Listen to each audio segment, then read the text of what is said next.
da Pielungo su Io Palermo. sono scolata a un certo momento, Sì. dopo che hanno impiccato, Questo, questi ragazzi avevo paura che me li portassero via, no?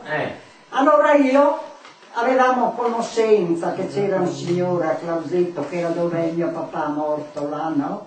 E avevamo fatto amicizia con la famiglia, così. Allora sono andata su per chiedere se potevo scappare con questi ragazzi, andare fuori, no? Lassù erano i partigiani, i tedeschi non erano mai arrivati. Allora sono andata su sui ragazzi, sono stata su un periodo, mi ha portato su col gergo da mangiare, perché là cosa non avevano niente, là. Facevano solo il coso con i milussi, il vin, most. Sidro.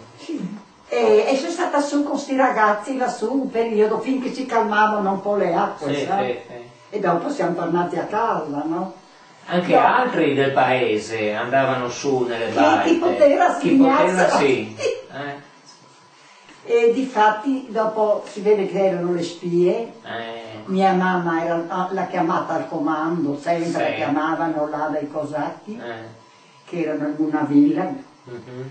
E allora va via mia mamma non so cosa le chiedevano, perché le chiedevano a lei tutto, non si informavano, insomma, che mia mamma li teneva calmi, le diceva state buoni, che la gente non ce l'ha con voi, l'avevano coi tedeschi e le avevano promesso che quando era finita la guerra restavano padroni.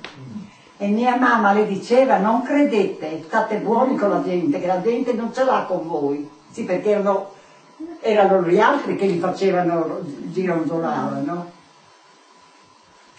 E insomma dopo cosa non mi scappa dalla testa. La mamma è stata insomma un interprete.